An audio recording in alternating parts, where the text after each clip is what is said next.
Pakistan, Saudi Arabia, துருக்கி ஆகிய நாடுகள் சேர்ந்து அமைத்துள்ள பாதுகாப்பு கூட்டணியில் சேர தயாராக இருப்பதாக வங்கதேச அமைச்சர்கள் தெரிவித்துள்ளனர்.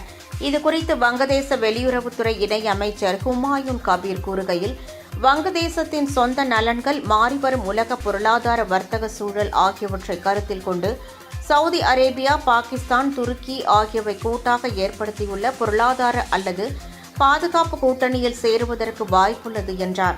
பாகிஸ்தானுடனான இருதரப்பு உறவுகளை ராஜ்ய ரீதியிலான பேச்சு, வர்த்தகம், மக்களிடையேயான தொடர்பு மூலம் வங்கதேசம் வலுப்படுத்தும் என கூறியுள்ளார்.